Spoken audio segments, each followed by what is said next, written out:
Shalom, Baraka, Mishpaka, peace and blessings, family. In this video, we're going to touch upon some of the things that are going on right now that show us that we are indeed in the last days of this captivity. Now, as you can see, we got that bomb of Gilead, you know what I'm saying, burning. You don't know what the bomb of Gilead is, you might want to hop on my Patreon. First thing that started to take place in 2022, animals started mysteriously spinning around in circles. This is a sign, all right? Animals of all different types. We're talking about birds, sheep, cows, and horses. Second thing is a huge lightning strike just so happens to strike the largest statue of JC in the world. And then I would like to talk about how they are legitimately poisoning the earth that we're in. They are legitimately poisoning the earth that we're in. You know, I'm going to throw in a bonus. AI, right? AI, let's talk about it. The first thing I want to talk about is the animals that have decided to just spin around for days at a time in circles. And I'm going to tell you why that's a sign from Yah. Because it says in the book of Jasher, chapter 6 and verse 10, that the animals surrounded the ark, right? They surrounded the ark. Not only did they surround the ark, they surrounded the ark 7 days before rain fell upon the earth. Noah was not talking to these animals. Animals were not talking to Noah, right? There was no way for these animals to communicate with Noah. There was no way for these animals to communicate with each other. However, they were still able to do this thing simultaneously, organized, and sophisticatedly. And the reason why is because animals have instinct. Animals have instinct, which we would call intuition. Animals have very high intuition, very strong intuition. There's videos online of pets, right, freaking out. And then the owner's like, why are they freaking out? Boom, earthquake comes. You know, you can see it, cats, dogs, they start going crazy, then an earthquake comes. How do they sense that? Cows, when a storm comes, they run, right? How do they sense that? Birds, they start to migrate before the season change. Not when the season change, but before the season change. Have you ever seen birds on a tree and they all just take off flying at the same time? Because they're very intuitive animals. They don't have to communicate with each other. They don't have to warn each other. That's something we have to do as humans, but animals, they don't have to get down like that at all. Because they still have those gifts directly from Yah to perceive when something's about to take place. Those animals still have the same ancestral instincts of their ancestors to know something's about to go down. I'm going to start walking in circles. They can't explain it. They just feel it. Obviously, the world's not going to flood again. But they sense an end coming. Now, another thing that you need to know is the word surround in Hebrew literally means to circle, right? Like when we were circling the city of Jericho. And how long did we circle the city of Jericho? We just so happened to circle the city of Jericho for 7 days. 7 is important when it comes to circles and circumference. When we look into the Hebrew language, there's 22 letters in the Hebrew language. When we divide 22 by 7, we get 3.14, also known as pi, the number that we use to calculate circumference. So you have to understand these things, how 7 correlates with circle. 7 represents perfection, and the circle is a perfect shape. You're looking at the sun and the moon. You're looking at the shape of the earth. All these things are circles. What these animals also can be telling us is 70 generations are up, and the time of eternal judgment is nearing the world, because it says in the book of Enoch that it will be 70 generations upon the earth before the judgment of Yah goes forth. 70 generations is 7,000 years. So it could be telling us that the 7,000 years are about to be up soon, and it's time for this. It has something to do with 7, guys. I'm telling you. Now, let's move on to this lightning strike, right? That hit the largest JC idol graven image in the world. Now, I just want you to see how big this lightning strike is. I want you to see, first of all, how big the statue is. The statue is huge. Look at the size of the people standing next to the statue. As you can see, the people look like ants compared to the statue. Now, look at the size of the lightning that struck the statue. That is not a regular lightning strike. That is not normal. A regular lightning strike can strike a human being, and the human being will live afterwards. Did you know that? You think you get struck by lightning and you die? No, you can actually survive it. Most people who get struck by lightning survive. Did you know that?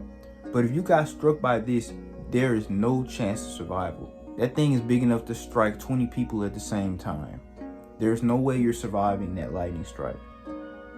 This is the size of a normal lightning strike. Look at this image. Now, this is the size of this lightning strike that struck this statue. This thing is humongous. It's not normal.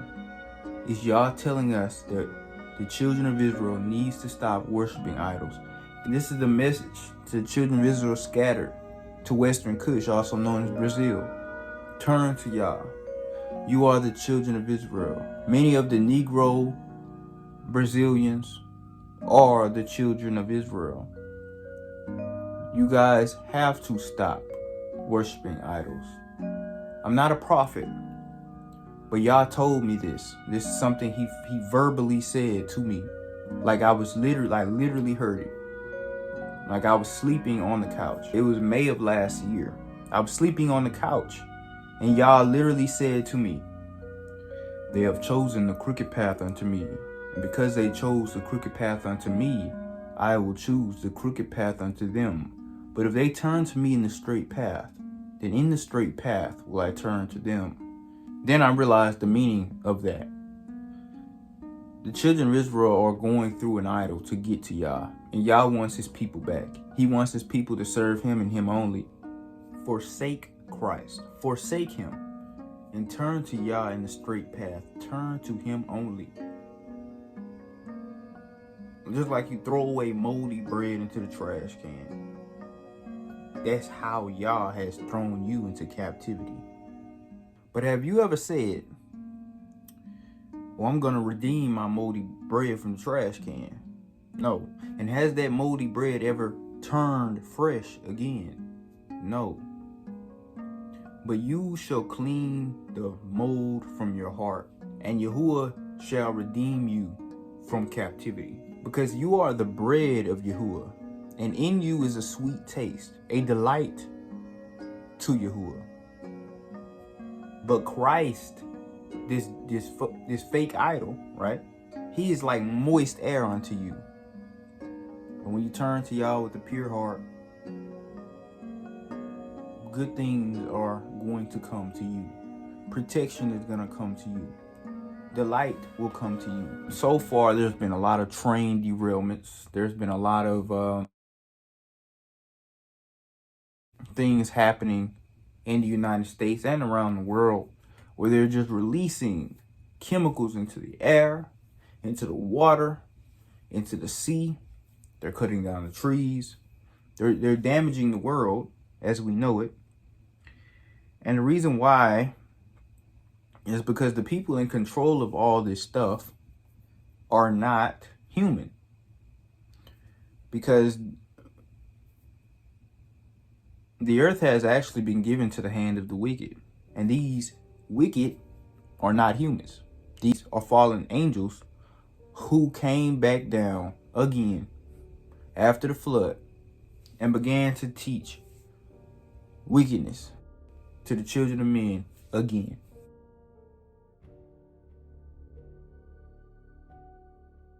There's actually a pyramid,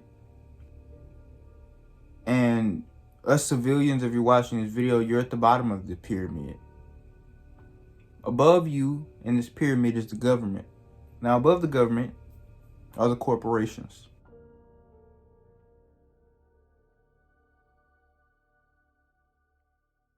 And if you get in the middle of the big pharma industry, and if you get in the middle of the oil industry, if you try to create something that no longer provides a need for those two corporations, then guess what? They'll try to kill you. Who's above the corporation? The banks. Now the banks, we all know who runs the banks. What app are you watching this on? Blank tube. Replace the Y and add a J. And that's who owns the banks. Now they are the ones that tell the corporations what to do. Now above the banks, then you have something that's beginning to be known as the elites. This is the Masons above the 33rd degree. Because any civilian could be a Freemason, right? You can be at the bottom of the pyramid and be a Freemason. You can be a person in the government and be a Freemason. You can be a person in a corporation and be a Freemason. You can be a person in the bank and be a Freemason. But here's the thing. When you climb above the ladder of Freemasonry, you're going to get to eventually the 33rd degree. In the 33rd degree, you are told that you have to, allow people to think that there's only 33 degrees. When actually, in all actuality, Freemasonry goes all the way up to the 666 degree. Now, people think Freemasonry and the Illuminati are two different things. But Freemasonry is just a broad spectrum, and the Illuminati just so happens to be a part of it. But these are all humans. But at the very top of the Illuminati, at the very top of these secret societies, there's 13 bloodlines of people. You know what I'm saying? 13 bloodlines of people. You know how we have the 12 tribes of Israel, aka the 13 tribes of Israel, because in all actuality, there's 13 tribes. There's not 12. It's just that Ephraim and Manasseh are both called Joseph. That's why we think there's 12 tribes. But in all actuality, there are 13 bloodlines of Israel. And the whole point of Israel is to shine the light to the nations, or to illuminate the nation. Now pay attention to what I'm about to break down for you. Now, the whole point of the children of Israel, the whole point is to bring people to us, to teach the world, to show the world what righteousness is, what goodness is, what holiness is. Now, these other 13 bloodlines, they use the principle of inversion. The principle of inversion is when they do the complete opposite of something, or they flip something around, and by this means they practically cast a spell, and you fall under the spell. They are also lights to the world, but instead of being a good light, they're trying to be a bad light. We have the tree of knowledge of good and evil. The fruit gives you knowledge, but it gives you all the knowledge of good. So you can learn how to do good things. You can help people, figure out ways to, bless others and make people's lives easier. You have the knowledge of all that. Make people's lives easier, make people's lives happier, help others, heal people, all that. But then on the other side, it also gives you all the knowledge of evil. How to make people's lives harder for your own benefit. There's two choices that you have. Y'all said you got two choices. You got life and death. Pick them. I give you Torah, which is the knowledge of good. Now, What they have, the elites, but they have a Torah as well that they go by, but it's not for good. It's a specific guideline to make other people's lives hard so that they can prosper. You understand? That's simply what it is. Now, above the 13 bloodlines, oh, you thought they was just at the top? No. It's their God. Their gods, I should say. Like I told you guys, there are other gods. Just like y'all said, he's the God of gods. You know what I'm saying? Just like y'all said, don't revile the gods. Just like y'all said, he punished the gods of Egypt. Right? There's other gods. We're just only supposed to worship one. But we always thought there was one God. There's one God that creates. All this stuff that you see, all nature, y'all made it. He made you, he made me, right? But there's other gods or powers, right? And they're just simply angels. Whether they be angels of nations or they be fallen angels. These fallen entities give them instructions on how to literally destroy. That's it. To destroy. Now, another thing I want to point out is above the 13 bloodlines, there's one human man. I don't know if he's 100% human. I highly doubt it. But he simply is in control of this world that we see.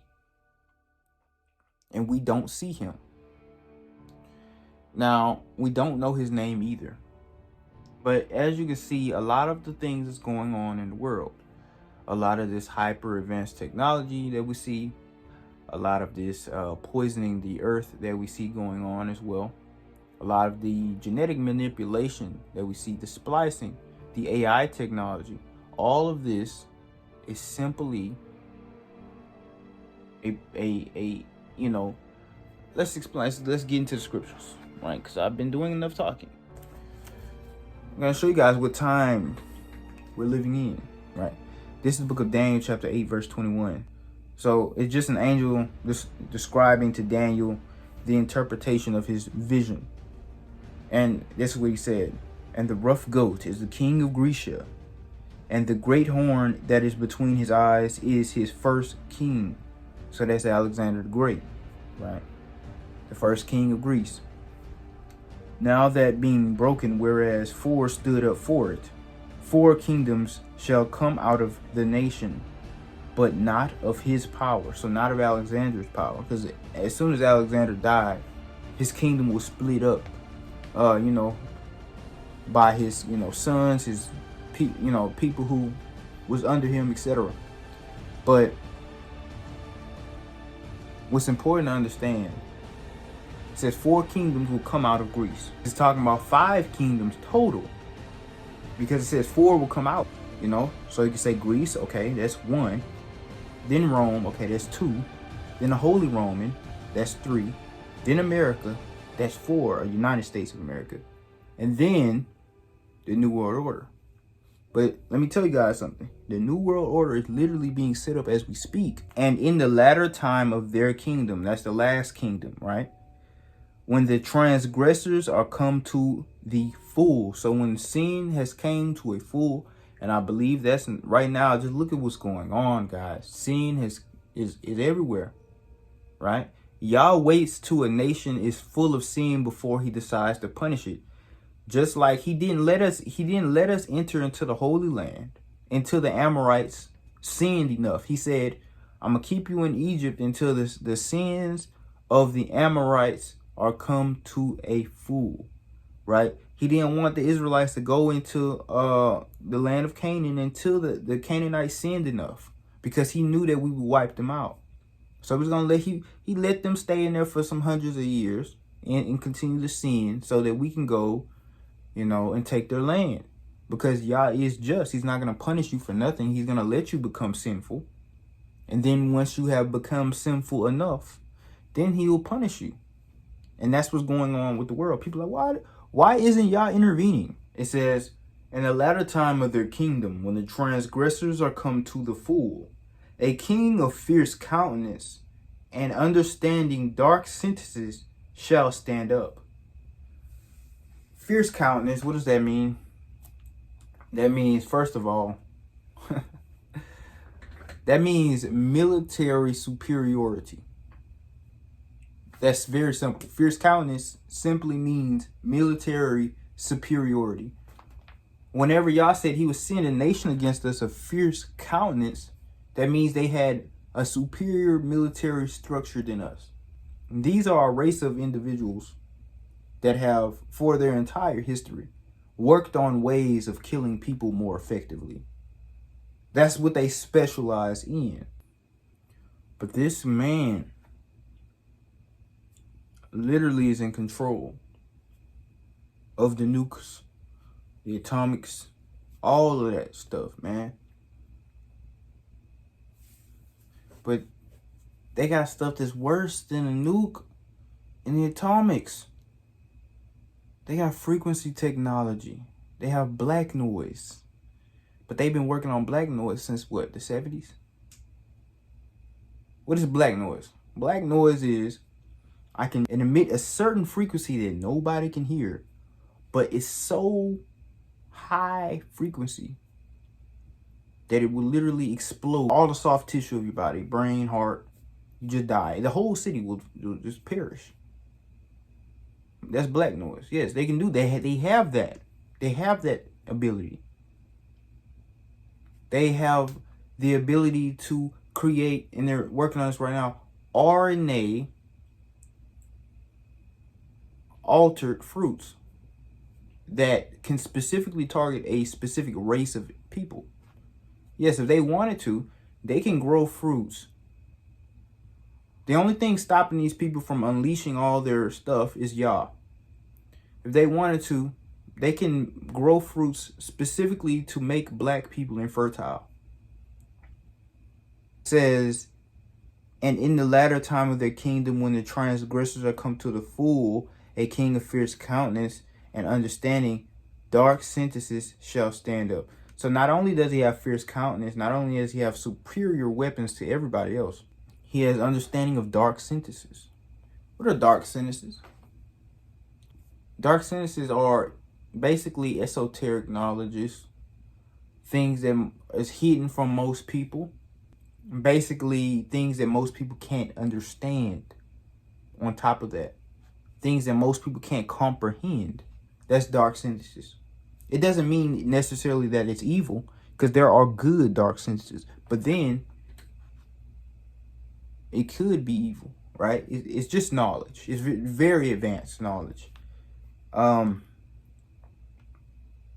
Now, and it says, and his power shall be mighty, but not by his own power. So who's giving him power? He says his power shall be mighty, but not by his own power. That's just something to think about here. And he shall destroy wonderfully, and shall prosper and practice. You see, a lot of these things that's going on is just practice. So it says he shall practice. It says he shall prosper and practice and shall destroy the mighty and the holy people. So it says this man also will destroy the holy people. Who are the holy people? Us, the children of Israel. So with this being said,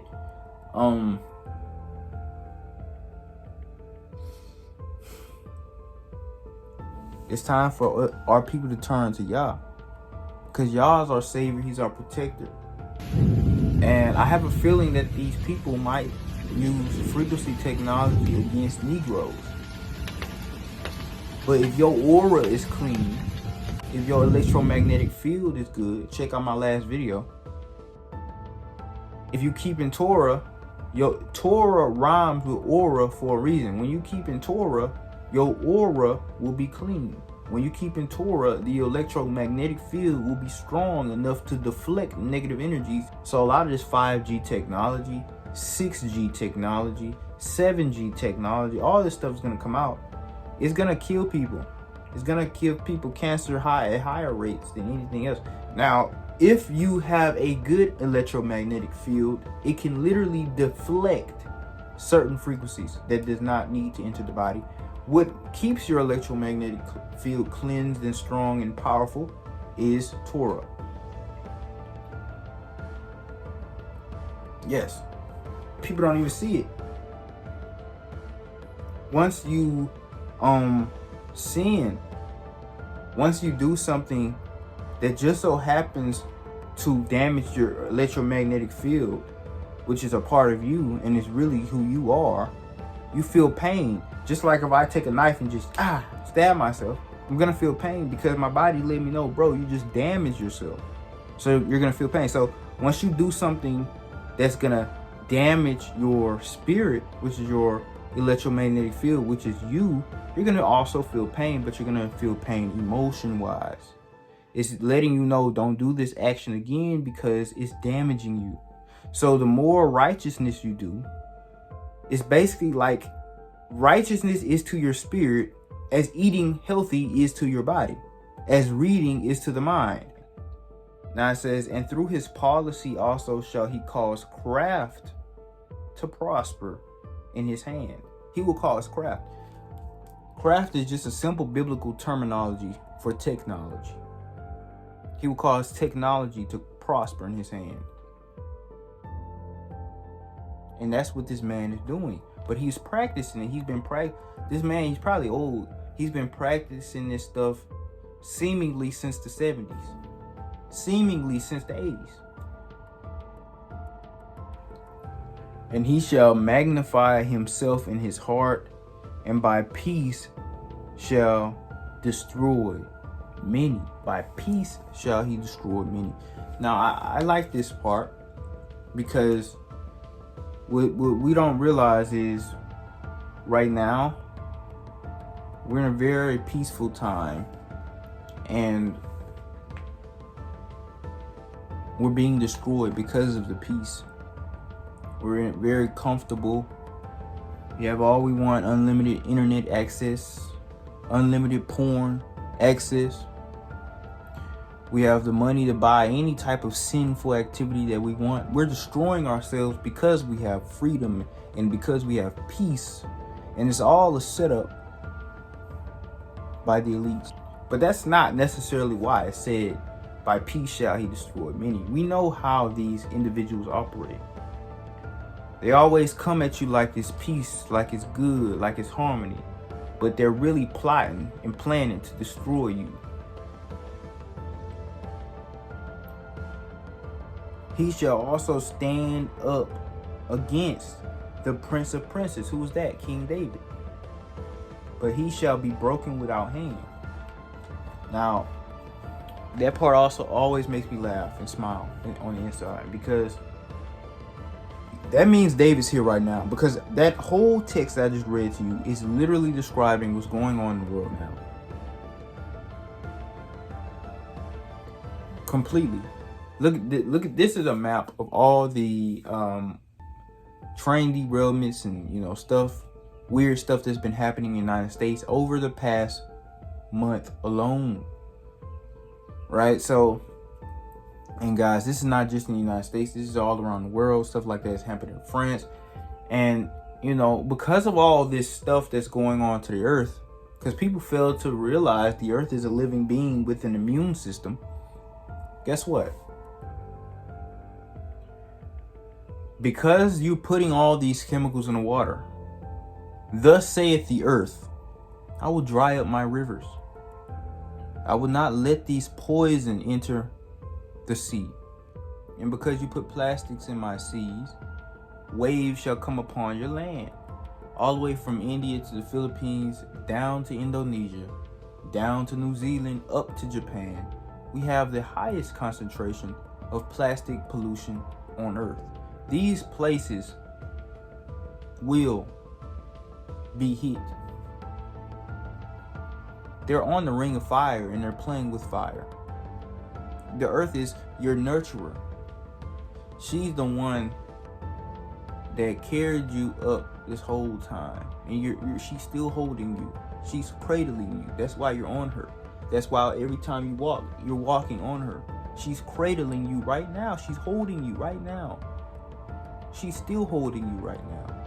This man will stand up against David, and David won't even have to touch him to kill him. They said he'll be broken with our hand. He won't even, they will kill this man by thinking it into existence. See, this is what people don't realize. David is here right now. He's here right now. He's going to rise up very soon. And the world is going to be very surprised. Nobody has ever seen a black man with this much power before on this earth walking right now. Nobody alive today can imagine a black man with this much power. They will literally hiss at his reign. They will literally be like Kanye saying, no one man should have all this power. And when this man stands up, it's a wrap. It's a wrap for these nations. It's a wrap for the economy. It's a wrap for all this stuff. He's going to gather Israel. He's going to have the knowledge. His mind is going to be advanced. More advanced than this man that we have today. He's going to know and pinpoint the locations of every Israelite scattered abroad because Yah's going to put in his head. He's going to be like, everybody who lives on, I don't know, Evergreen Lane, Tallahassee, Florida. I'm just making up something. Shall come. And he's going to do this, like, he's going to give a long list of all the locations of every Israelite on earth. To all these different, he's going to be talking to all these different kings, all these different princes, all these different government officials, right? Presidents, dictators, etc. He's going to be saying, look, every Israelite that lives here, every Negro that lives here, bring them over here. He's going to be talking to ambassadors. He's going to be talking to heads of tribes. It's going to be something spectacular that we formerly have not known. He's going to gather the Israelites from the west, from the islands of the sea, from the Pacific Ocean, because they are there. He's going to gather the Israelites from the east, from Africa, from Europe. The children of Israel will come back to where they belong. And this stuff is going to happen very soon, guys. So I want you guys to be prepared. Now let's deal with the AI. AI robots. It's a very common practice by the fallen angels to try to create something better than humans, right? See, when Yah created humans, the other spiritual beings began to become jealous. Yah was getting all the praise in the heavens. They became jealous. You know what I'm saying? So with this being said, the watchers, you know, the ones who was in charge of watching over humanity, these are not technically angels. These are called the Arim, the watchers. They looked over humanity. They saw that the women were beautiful. When you read in the book of Enoch, it tells you that what they were doing was an enterprise. It was a project. They were trying to get something done. They all came together and made a mutual agreement on what they were about to do. They came down first and foremost and was able to transform themselves from a spiritual entity to a physical entity composed of cells and DNA. But they still had an etheric body which was 10 times that of a human size. Because these beings were already larger than humans in the heavens. When they were looking down at humans, they saw that humans were small. But all they are is spirit. So when they transform themselves into physical matter, they still have an etheric body. They still have a huge etheric body, which is much larger than their own body. And once they had sex with the women and impregnate the women, the woman give birth to what appears to be a human, but this human has a huge etheric body, even as a baby, and now it has to grow into that etheric body, and it has to grow and grow and grow until it's 450 feet tall. And these were giants, and these watchers knew exactly that they would produce giants. They knew this would happen. That's why they did it. They wanted to destroy humanity because they hated humanity, because they were jealous of Yah's creation. Now, to this day, they're not going to make giants. Because nowadays, in order to dominate your enemies, you don't necessarily have to be physically stronger. You just have to be more intelligent and more in tune with technology. And that's exactly what robots are. So they're literally trying to create humans by hand.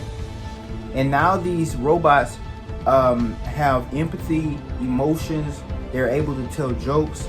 They're now saying that the robots will supersede the mind of a human. And they're very close to it. You know, Elon Musk has been warning people, telling people that AI is very dangerous. And, you know, they've shown us so many movies about what they're trying to do. And that's called predictive programming. They're telling us what they're trying to do. If I can't reproduce with you and make giants, I'm gonna create it by hand. And that's all they're doing. Science is replacing evolution by natural selection with evolution by intelligent design. Not the intelligent design of some god above the clouds, but our intelligent design and the intelligent design of our clouds, the IBM cloud, the Microsoft cloud. These are the new driving forces. He told me, quote, at a top robotics company in Japan this week, 4 robots being developed for military applications killed 29 humans in the lab. And they did it by shooting what he called metal bullets. I didn't know there was any other kind. The scariest part is that lab workers deactivated 2 of the robots, took apart the 3rd, but the 4th robot began restoring itself and somehow connected to an orbiting satellite to download information about how to rebuild itself even more strongly than before. And this next sentence is a quote. I'm writing this down. I've been doing this for years. This is serious, Linda, but you're never going. Words, AI is far more dangerous than nukes. Really quite close to, or very close to the cutting edge in AI, and it scares the hell out of me. It's capable of vastly more than almost anyone knows, and the rate of improvement is exponential. It feels like we are the biological bootloader for AI, effectively. We are building it. And then we're building progressively greater intelligence. And the percentage of intelligence that is not human is increasing. And eventually, we will represent a very small percentage of intelligence.